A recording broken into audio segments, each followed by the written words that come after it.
like to inquire from the judges of the bench. If you have any questions, Judge Lavenge, you may proceed.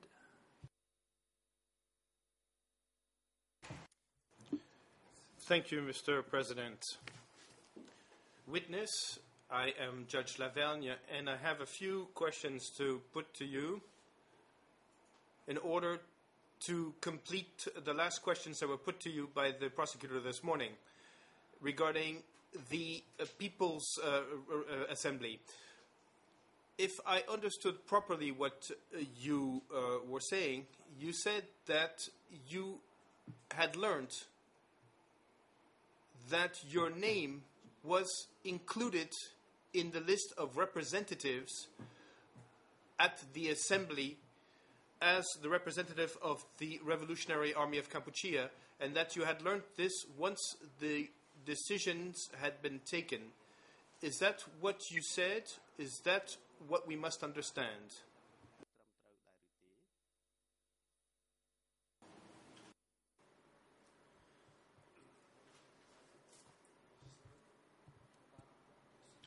As I stated earlier, in fact, I was told that there were only 2 people whose name were included, and I myself was not aware that my name was included in the People's Representative Assembly.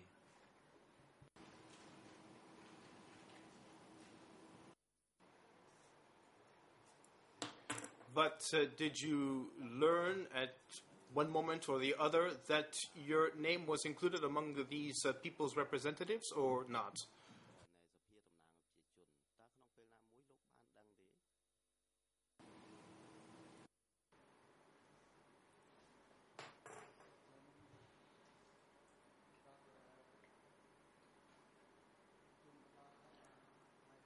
Only later, after the meeting, my commander said that my name was also included. Despite having my name included in that assembly, I was never called to attend any meeting.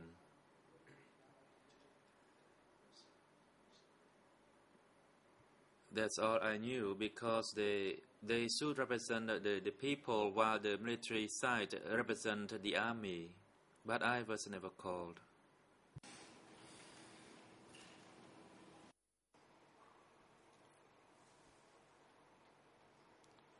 And at any moment were you explained what the roles were of this People's Representative Assembly?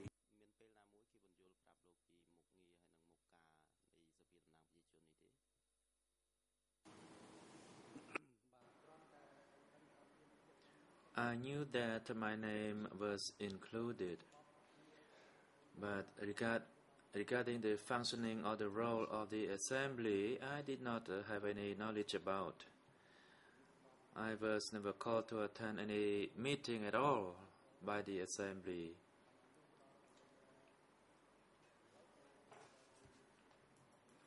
Even up to now, I am not aware of the function or the role of the assembly back then.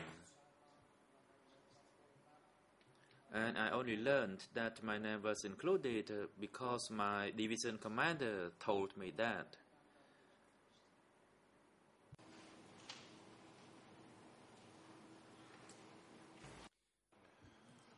Well, on the case file, we have 2 documents that seem quite relevant here.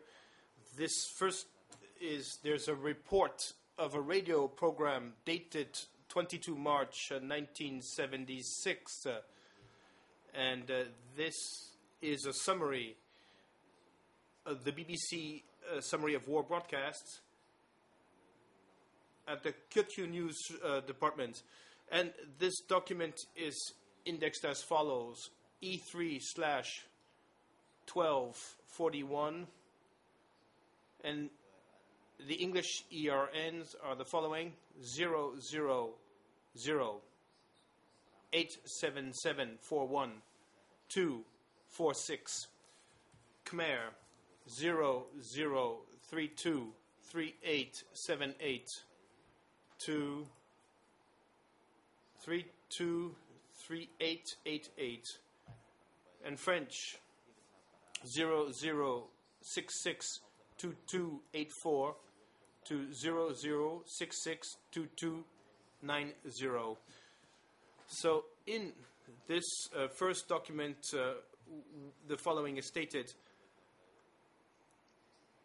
excerpts from the release of the 22nd of March from the Electoral Commission of the Ministry of the Interior responsible for the elections, signed by Que Sampan and Soknot or Soktiot, for the respective commissions elected by Hunim, Ministry of Propaganda and of Information.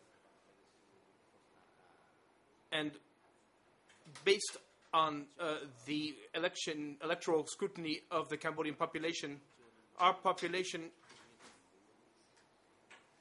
is of 7,700,000 people, and our citizens who have voted. President Judge Lavange, could you please repeat the EN number and the figure again? Thank you.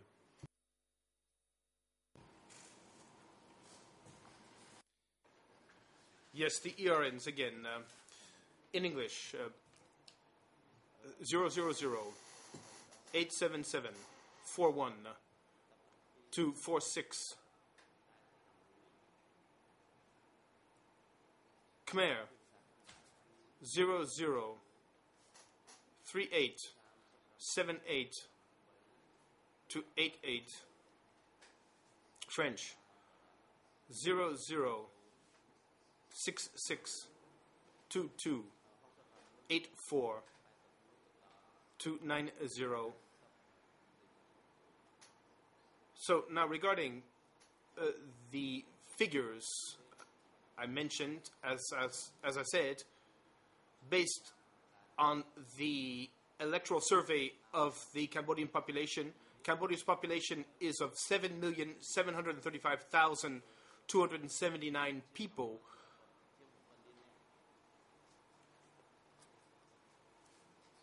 And our citizens who have voted, older than 18, the number of people who voted is 3,462,868, 3,462,000 people, thus 98% of the admissible voters.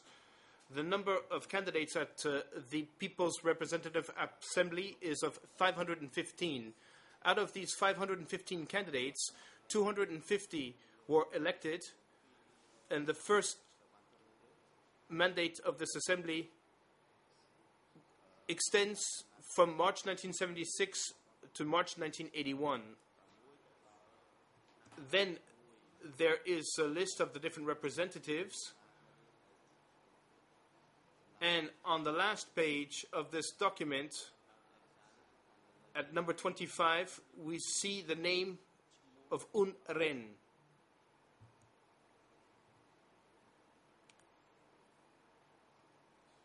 Witness, are you aware of such a release?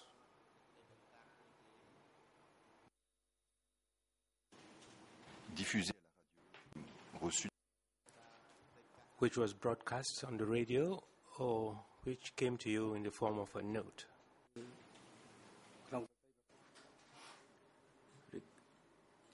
I did not know whether that was announced on the radio. And it was the same thing as I repeatedly said from the beginning regarding my name on the list.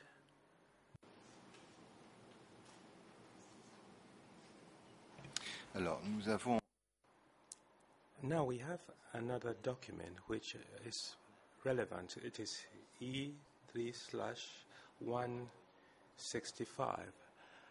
I think that this document could be shown to the witness. With your leave, Mr. President.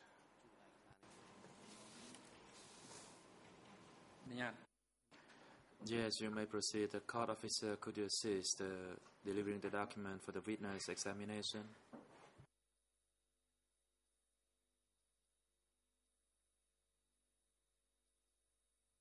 Ce document donc est un document. This document is from Tool Slang, and it has to do with the Assembly of Senior Representatives of the People and the First Congress held on the 11th and the 13th of April 1977. It is from Tool Slang, and the references or the ERNs are as follows. In French, the ERN is 00301334 to 00301362, and the ERN in Khmer is as follows: 00053603 to 00053645, and one of the references in English is 004048, and it is not the last page of the ERN document.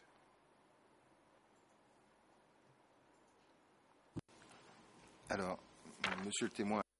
Now, Mr. Witness,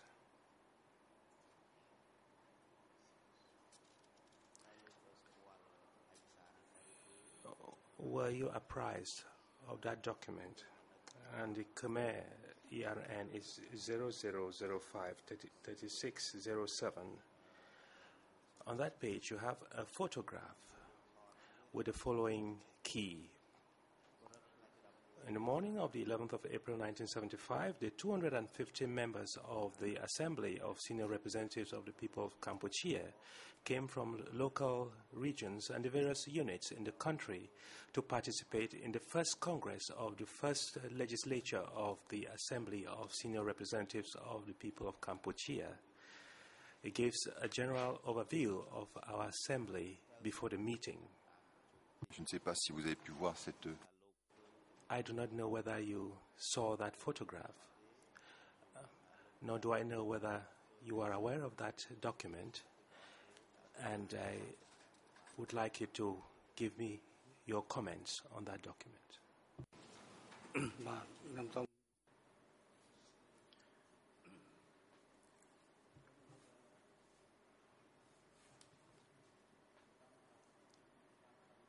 I still maintained my previous statements that I did not know about the assembly. As I said, only after the meeting I was told by the division commander that my name was included in the assembly. That is point 1.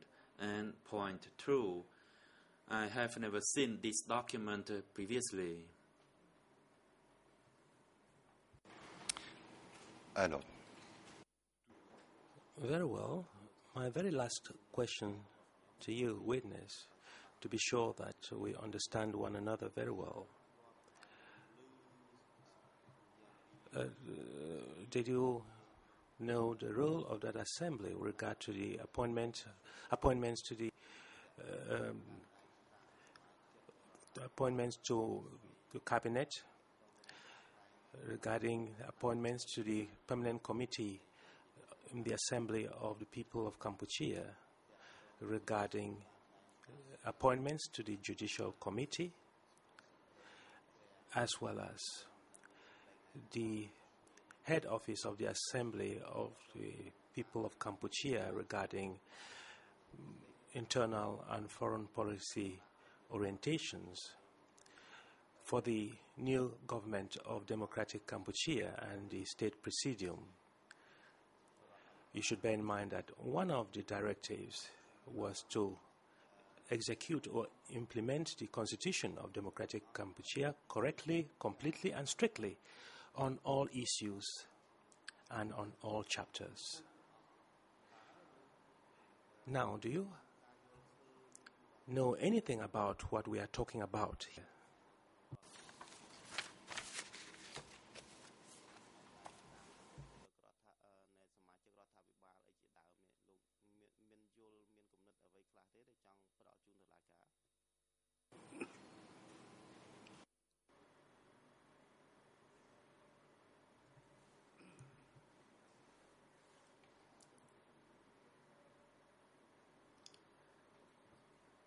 In fact, what I knew was very limited. I knew about the organization of the groups, of the squads, or of the division. And besides that, whatever were decided or instructed at the upper level was beyond my knowledge. And I never heard about any meetings called in order to gather and make certain decisions. I never heard about that.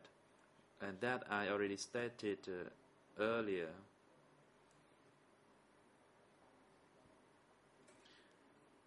I myself involved with the organization of my unit, but I did not know anything about the organization, for instance, of the standing committee.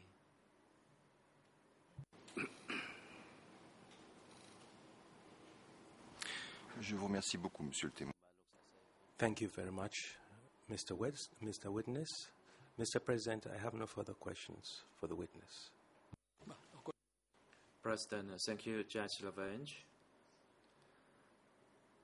The floor is now given to Nuon Chia's defense to put questions to this witness. You may proceed.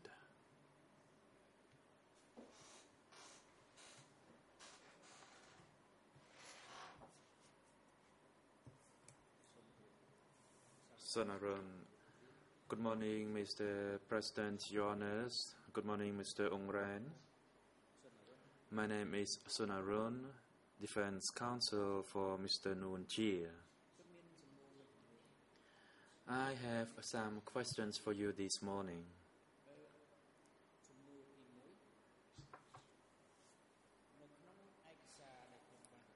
In the documents that I received, unclear regarding your personal biography.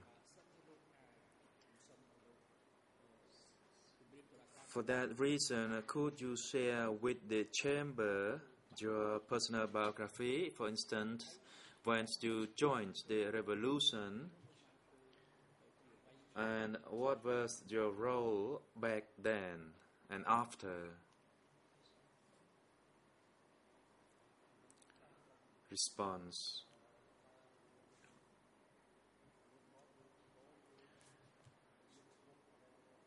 Initially, Heng, the commune chief of my village, said that we shall consolidate our own forces. And of course, I myself want to consolidate our forces as one solidarity force so that we can achieve our common goal. That was the advice from him. And later, and I cannot recall the date,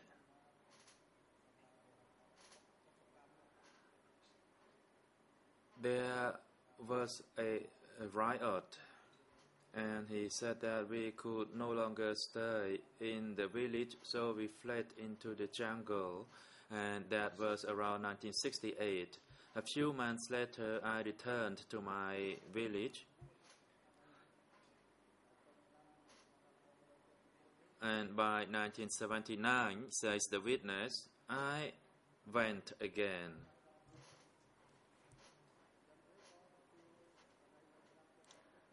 So in 1970, there was a coup d'etat to overthrow Sihanouk, and based on his appeal, I joined and I stayed at the Dong Tung Pagoda. Later on, at the Bat Dang railway station, as I indicated earlier, Chek On and Soon were the ones who were in charge in that location. I performed my duties as instructed by them. I was then simply a combatant, Later on, they organized into squads, teams, and then platooned. And then I was assigned to Vichatra mountain to base there.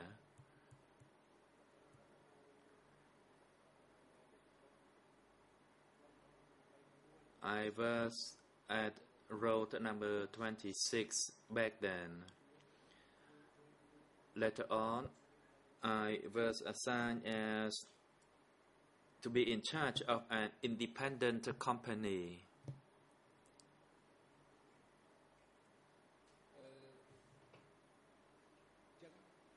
Question. Let me clarify it. You joined the army in 1970 after Sihanouk was toppled. Is that correct? Yes. Question.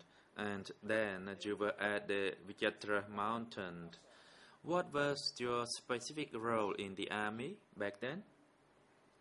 Response. I was based to the west of Vichatra, that is west of the Basat mountain. Initially, when I went there were only merely about 10 people while I met with Jane On, and he instructed me to stay there. Later on, there were forces from the southwest. Then the forces kept increasing and formed a company. I was with Soon and Noon in that company. And we actually stationed west of Badang. And only later, when the forces from the southwest arrived, they formed a regiment to be stationed west of Basat mountain. And later on, we move around to Mlu village and to other villages, to Tuliep, for instance. And the duties of the unit were mainly to follow and monitor the enemy's situations. Thank you. Question. You said Jane On appointed you to be in charge of a platoon. How many soldiers were in that platoon? President, witness, please observe some pause before you start speaking. Witness, in fact, there were 30 soldiers in a platoon, and there were about 10 soldiers in a squad. And if there were more than 10 soldiers in each squad, then the platoon could have more than 30 soldiers. So the structure of the military is always multiplied by 3.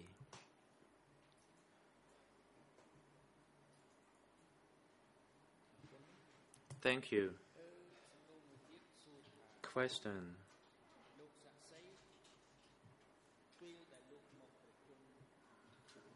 When you attended a meeting at the Olympic Stadium,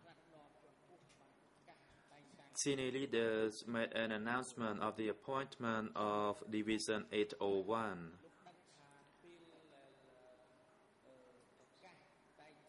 During such an announcement of the formation of Division 801, and in your written record of interview with OCIJ, you stated that Pol Pot made that announcement. Back then, did you know the role of Pol Pot, or what was his position when he made that announcement?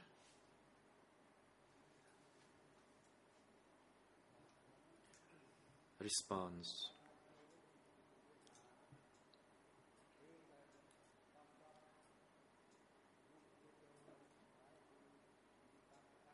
There was an announcement at the Olympic Stadium attended by the army. Pol Pot made that decision. But prior to that decision, I never saw him. I only heard through Son Sen talking about Pol Pot. And while I was at the Olympic Stadium, then I saw him. And before that, I did not know who Pol Pot was. So I concluded that he could have been the party secretary or the secretary of the center. Question. Can you clarify it again? You stated that Son Sen mentioned Pol Pot's name. What do you mean by that? Response.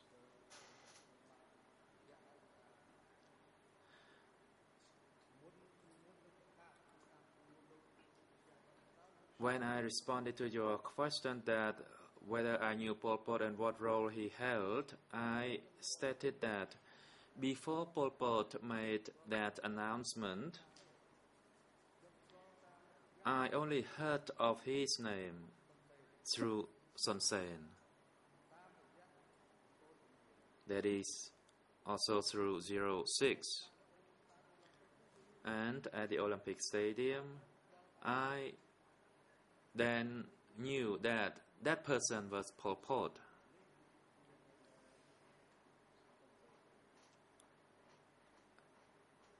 And that other person was Son Sen. Thank you. Question. Son Sen mentioned Pol Pot's name to you. Did you meet Son Sen prior to the meeting at the Olympic Stadium? If so, where and when? Or was it after the announcement was made by Pol Pot? Response. I think I already replied to that question. In fact, prior to the attack and the liberation of Phnom Penh,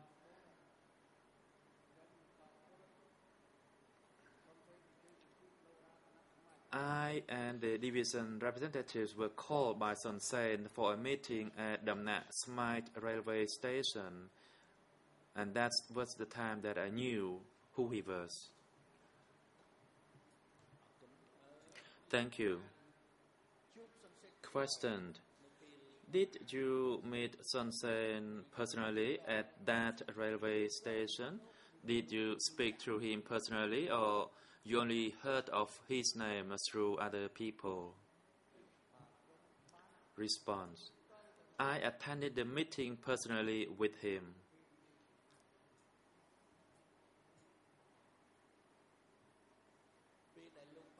Question. When you attended the meeting personally with Son Sen, did you know his role back then, or what his position was?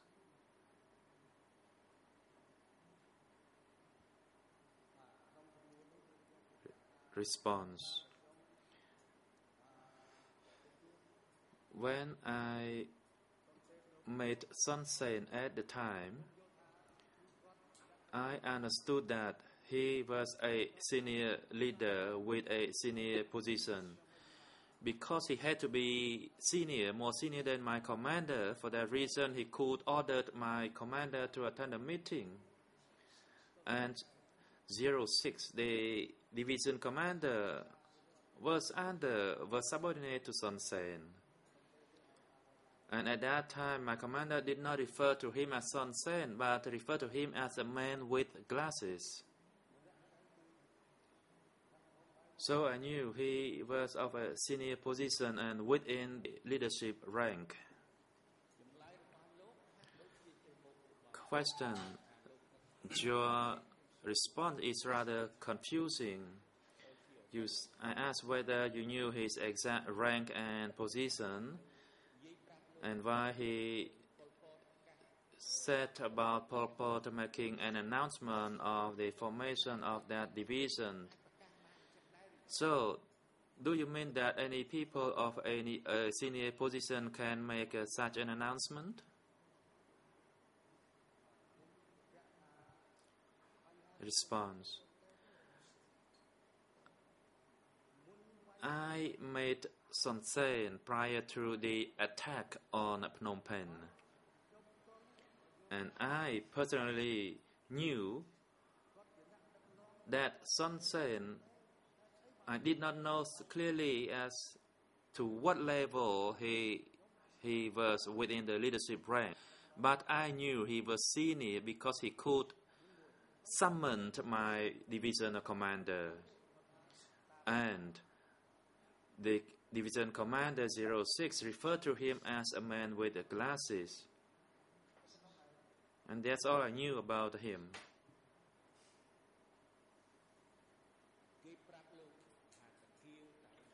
Question. You said that he was a man with glasses, or known as Takil, but you did not know whether he was from the military side or from the civilian side?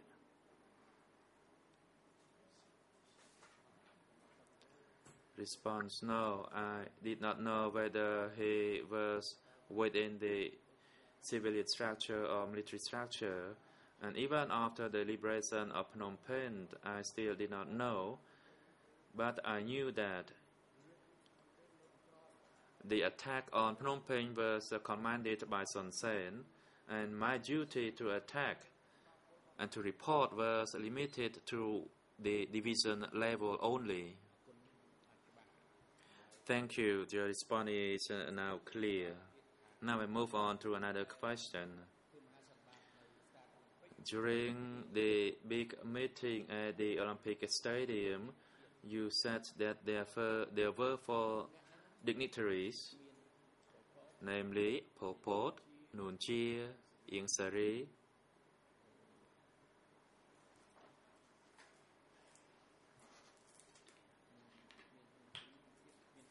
and Son Sen. If I am not accurate, please correct me. Response. You are not that wrong.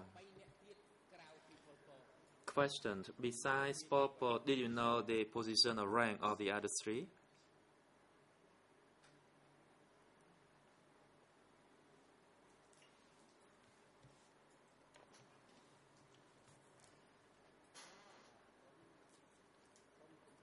Response.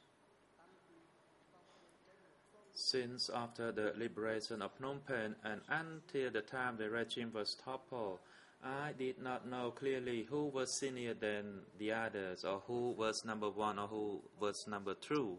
But I only knew that Pol Pot was number 1, Nuon Chea was number 2, but I was not sure about number 3 and number 4. That's all I could grasp at the time. Question. You just stated that you knew Pol Pot was number 1, Nuon Chea was number 2. How did you figure that out? Number 1 and number 2, was it within the government position or within the assembly position? Response. Based on my understanding and knowledge, they refer to the names of those senior peoples. Pol Pot was known as brother number 1, and Nuon Chea was known as brother number 2, and everyone was familiar with that. And that's all I knew.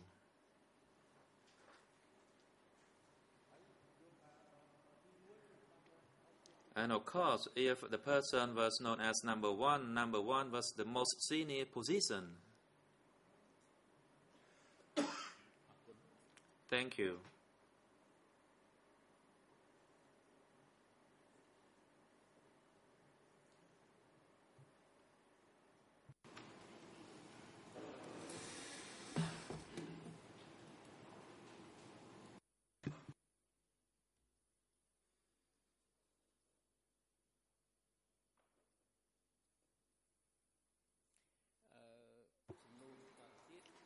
Another question for you, Mr. Witness. You were the senior military officers in the rank of the Khmer Rouge Army. You was the head or the commander of the regiment. And this information was substantiated by documents presented to the court by the co-prosecutors. And Son Sen was named in the documents, and that you received direct command or orders from him and your commander. I think I need to rephrase my question. You indicated or you mentioned to the co-prosecutors on several occasions about Son Sen's name, and that you received a direct order from Son Sen in your operations, military operations. You frequently received order from Son Sen. Yesterday you stated that before the attack was launched to liberate Phnom Penh, you also touched upon this issue. My question to you is now,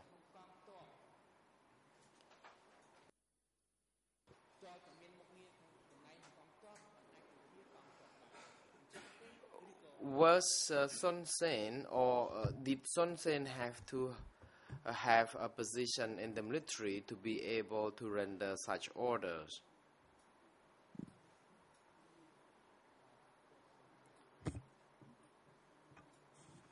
Response.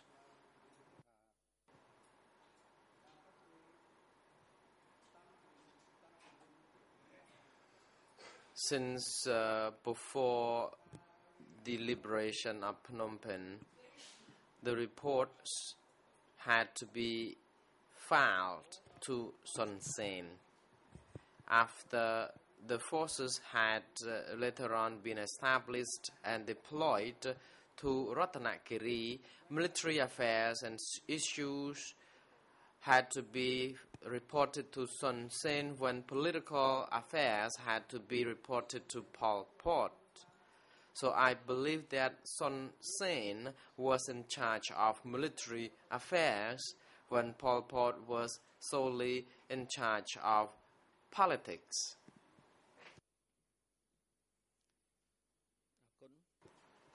Thank you. Question.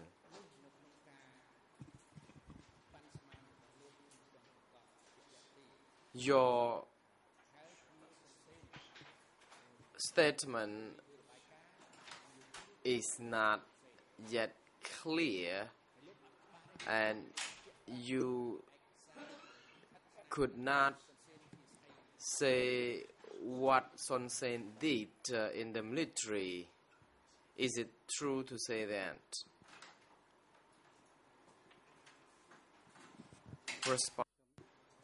Response. As I already stated, I reported to Son Sen alone, who I believed was my commander. Rather, my commander reported to Son Sen alone, who was in charge of military affairs when Pol Pot was in charge of political affairs. And this is what I learned from my commander, because he told me that military matters had to be reported to Son Sen and politics or political matters had to be reported to Pol Pot. Thank you. Question. As the commander of regiment, did you ever write any letters or reports to your commander and to Son Sen at the same time? Response.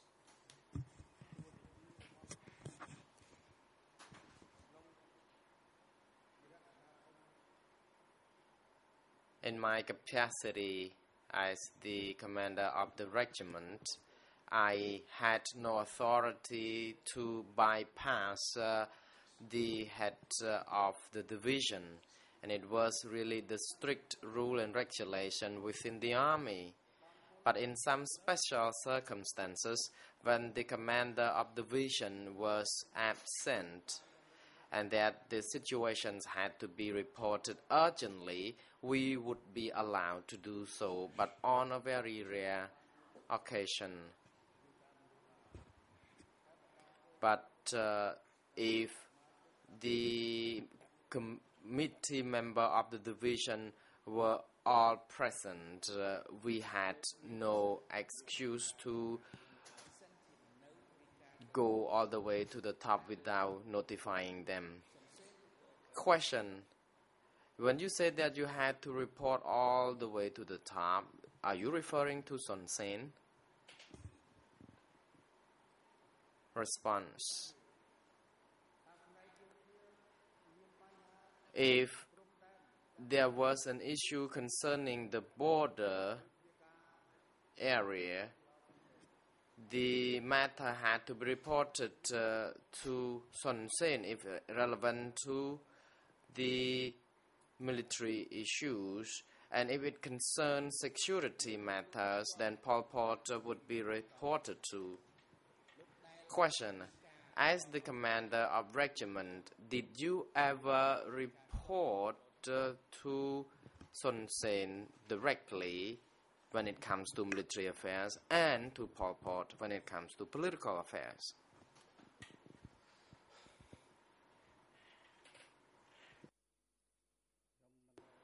Response. No, I didn't. I did not report directly to Pol Pot, but it was not in the case of Son Sen. Son Sen could report directly to Pol Pot.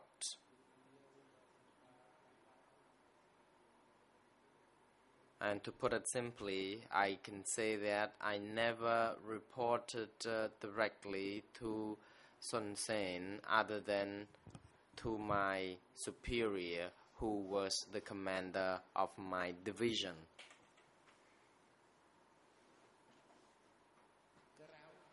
Question. Now, presumably, for example, there was an incident occurring in your area, there was a fierce fighting, and that the division commander was away.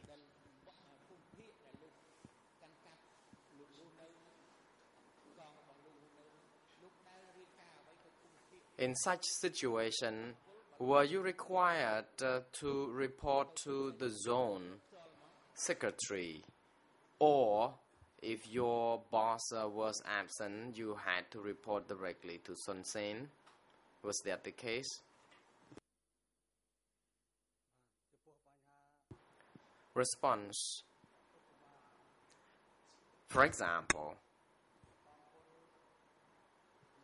if the head of the division was absent, someone would be assigned to act on his behalf. For example, I would be assigned as the commander of the regiment, and if I were given such authority, I would be entitled to report to whom it may concern. And there were several regiments in each division, and if I were given such authority when the commander of the division was absent, and if there was such fighting and the need to engage in the gathering the forces to counter the fighting, then I was in the position to make the decision to gather the forces to do so. If not, then I cannot do anything. Of course not.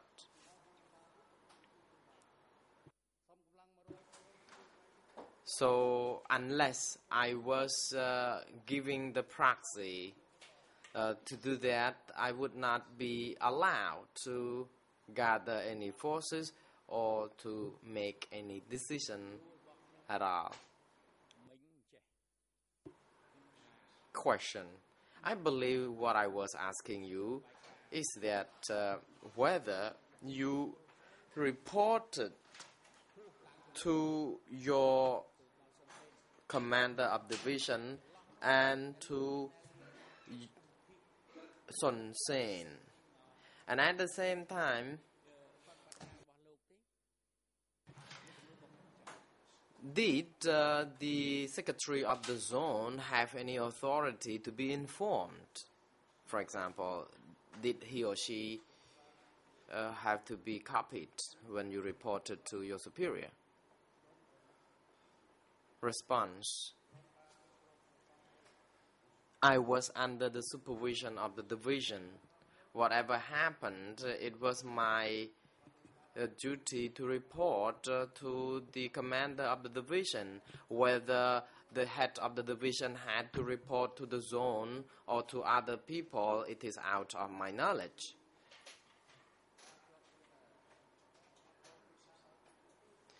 But I believe there was no report ever been made to the secretary of the zone, but it is the case that reports had to be made to the division commander.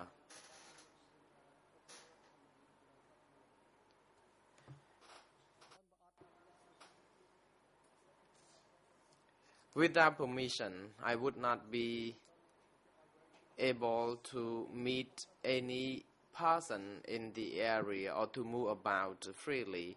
For example, when we had to deploy our forces to the location, we had to be offered the authority to contact the local people and people who managed the area.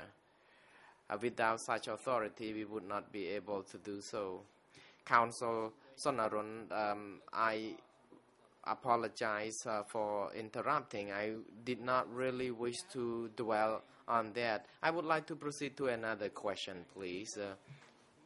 Apart from engaging directly with the military, did Son Sen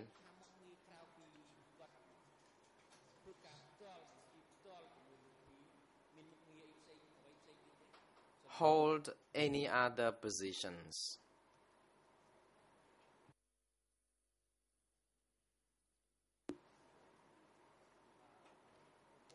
Response. I don't know. I already said clearly that previously he commanded the military, but after Phnom Penh was liberated, I knew that he was a senior leader in the military, but I did not know what he did precisely internally, whether he worked, he was a senior leader or whoever. I still don't know. Thank you. Question. In a case when there was a big fighting to liberate Odong or Phnom Penh finally, apart from Son Sen, Mr. Ong Rain, did you ever receive direct orders from Pol Pot to attack Phnom Penh or other location?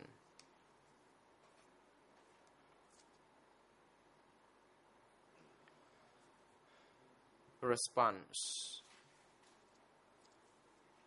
I believe that my next response would not be different from that I made earlier on. I wish to say that whenever there was a military campaign launched, I personally did not receive direct instructions or orders from Pol Pot, but I received them from Son Sen, and my commander of the division never mentioned that he had ever met other individuals other than Son Sen. And Son Sen was the only person quite familiar to us when it comes to every attack that happened. He was always near us when this thing happened. Thank you. Question. In the zone or sector you were stationed, were you aware there were some security centers in the vicinity of your place?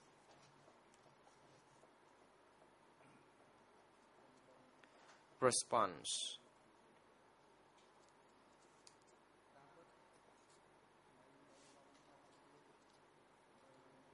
In Unit 801 or any place where the soldiers were deployed, I may say like this. First, we did not know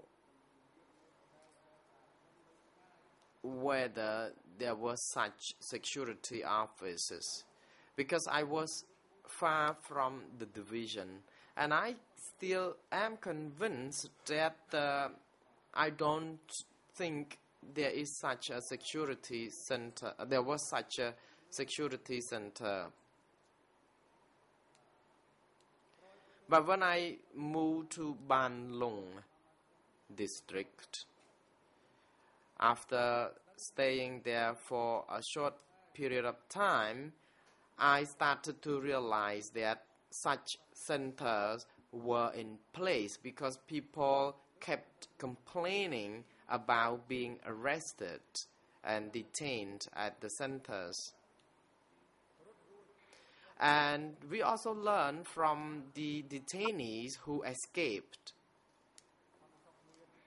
And by that, I can conclude that there were such security centers, although I do not know exactly where these security centers could have been located. And I may also wish to add that on one occasion I met the commander of a division on the road.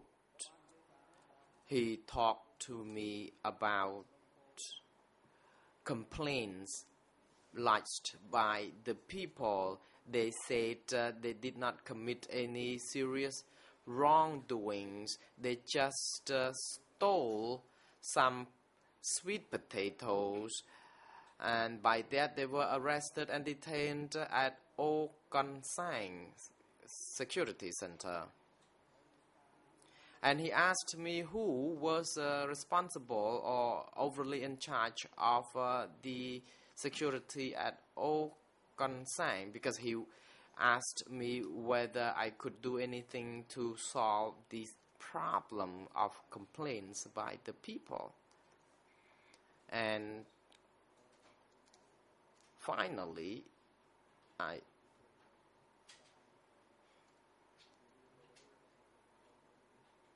discussed with him how to have these people who committed very minor offense released. 20 people ultimately were released from their detention facility. So with that, I can now say that there were such security centers under the supervision of Division 801. Thank you. Question. So is it fair to say that the security centers were under the supervision of 801? Response. Yes, it is correct. The security center at O Kon Sang was under the supervision of Division 801, and it was not under the supervision of the local authority. question. I have the final question to you, please. Before I was on my feet, Judge Lavergne was putting some questions concerning the Assembly of the Democratic Cambodia. And you learned that you were a member of the Assembly when the commander of your division informed you of this, that your name appeared on the list of the members of the People's Representative Assembly. After learning this, did you know who was the president of the People's Representative Assembly?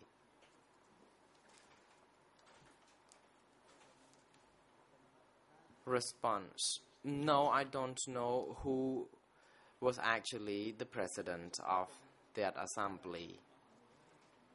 Counsel: thank you, Mr. Kung Ran. I have no further questions, but my colleague would like to have a few questions. He may need 30 minutes to put the questions with your leave, Mr. President. The President, Counsel, you may proceed.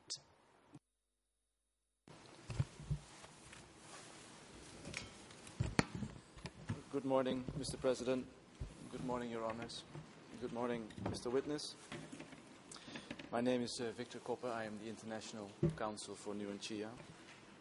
I just have only very few questions left. You testified yesterday that you participated in the advance on Phnom Penh in April 1975 as a member of your regiment. On what day exactly did your regiment enter Phnom Penh?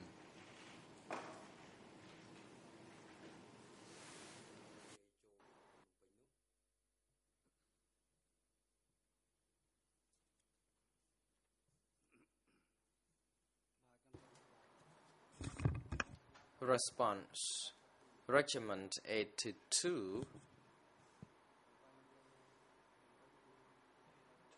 reached Phnom Penh through Tang Krosang Pagoda through the passage of Po Chentong area all the way to Phnom Penh.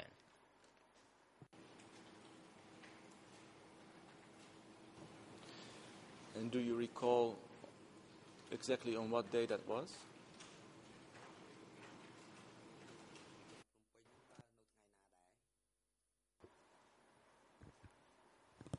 Response: I'm afraid I don't remember the exact date.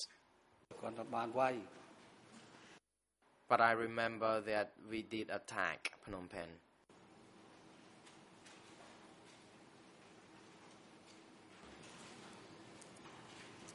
You testified yesterday that you were injured on 17th of April and went to a hospital in the Po Chentong area. Was that hospital east or west of Po Chentong Airport or Po Chentong Road?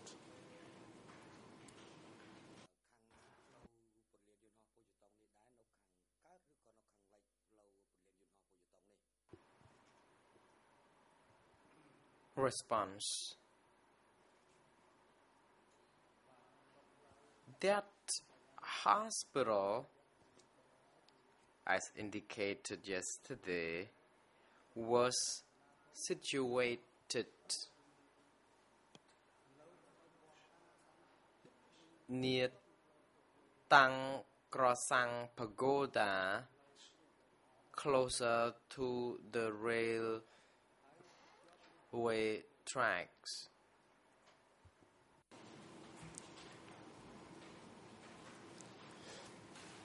But just for my information, do you know if it was east or west of the airport or Washington Road?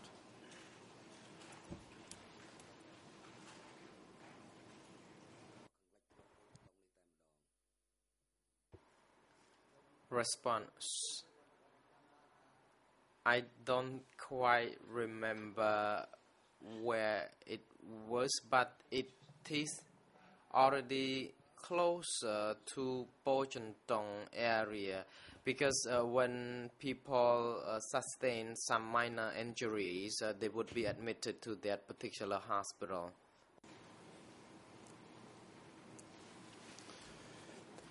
Mr. Witness, you testified yesterday that although you were hospitalized for 17 days after you were injured, that your forces advanced on the city. Did you have contact with your forces who were involved in the evacuation, either during the evacuation or after you were released from hospital?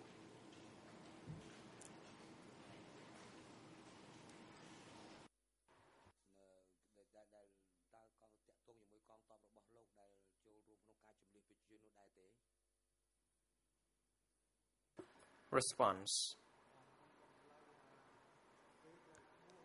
When I was wounded, during that time, the fierce fighting was on. We advanced on Pojantong, and I got injured, and I had to be admitted to the hospital. But at the same time, my men kept moving to liberate Phnom Penh. Half an hour later, when I was still at the hospital, I learned that Phnom Penh was liberated. And I heard that some of the soldiers had to ask for permission to come to the city to see what's going on. And then I saw people moving out of the city. The account that I already testified yesterday.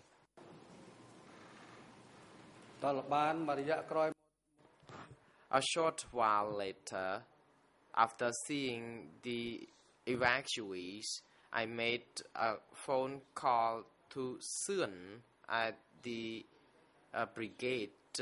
I asked him what happened to the people, and he told me that the population had to be evacuated, and he asked me, I asked him where he was. He said that he was at Sakon's house. And at that time, we recommended one another to remain where we were for the time being when the people were being evacuated. That's all. Did you discuss with them or with your men the process of the evacuation?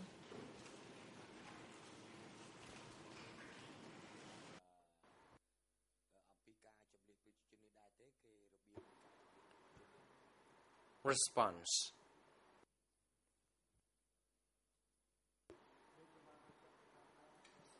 As stated, I learned about the evacuation of the population of the city. I did not know or engage in this, but again, as I emphasized, without any proper plan, such evacuation could not have taken place. And if the evacuation already took place, we could never free ourselves from being engaged in the process.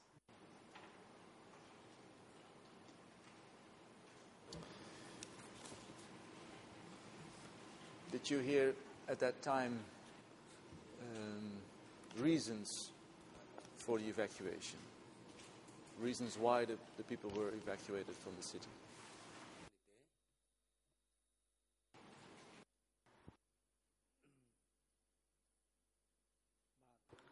Response. No, I didn't at the beginning. However, having asked Sun, who was my subordinate, about the purpose of the evacuation, I learned from him that the commander of division rendered the order for such evacuation because they were afraid that there would be enemies embedded among the population, and they were afraid that people could hide the enemy among themselves, and also they were afraid that Americans would be bombing on the city, and that's what I learned. And I later on also learned that the population of the whole city was then evacuated to the rural area, and countrysides were packed with crowded of people.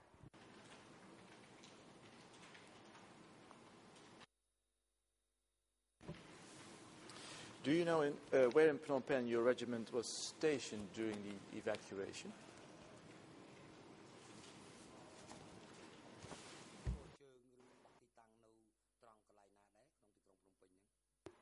Response.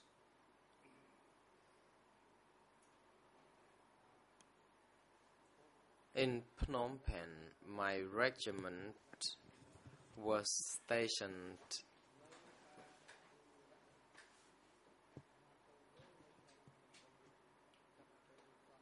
at the vicinity of Lok Sang Hospital, covering a stretch of road from that hospital to the house that I mentioned. The commander of the brigade was taking refuge, and it was the order from the upper echelon that only one battalion could remain to deal with some incidents, for example, some issues that could have occurred from some pockets of enemies at that time. And after 1 week, everyone was asked to move all the way to the heart of the city.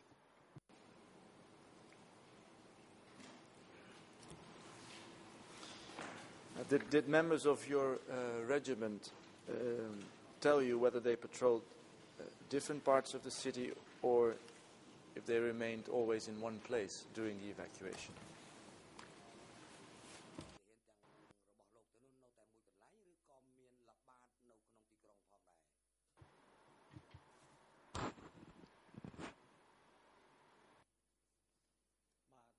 Response.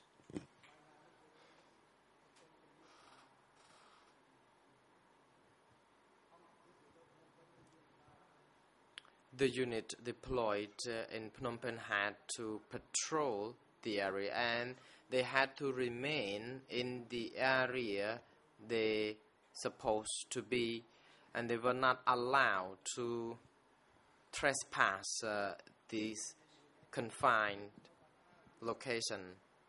And other units were also deployed to be ready to attack if need be, and that they would be deployed in the area surrounding Phnom Penh. There were layers of military personnel who were deployed to defend Phnom Penh at that time.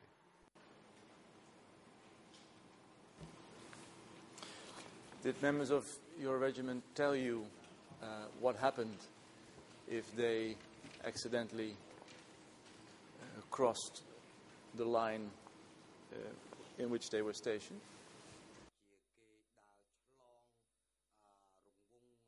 For instance, were there sanctions imposed?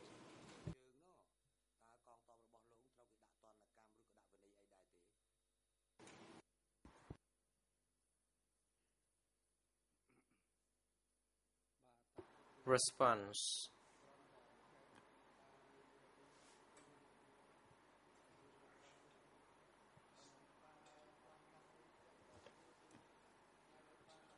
We had no problem talking to one another or moving about within the vicinity we control. By nightfall, every man of the regiment or unit had to gather, and that they were not allowed to walk freely when it comes to night time, but during the day's time they could do so.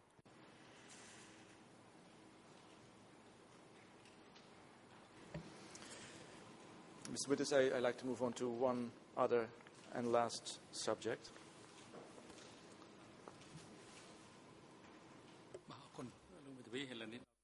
The President, Council, since it is now appropriate time for a lunch adjournment, the Chamber will adjourn until 1:30. You may continue putting the questions when we resume. Court officer is now instructed to assist the witness during the adjournment and have him return to the courtroom by 1:30 p.m. Security personnel are now instructed to bring Mr. Kilsampon to his holding cell and have him return to the courtroom before the next session resumes. The court is adjourned. សូមអញ្ជើញក្រោកឈរ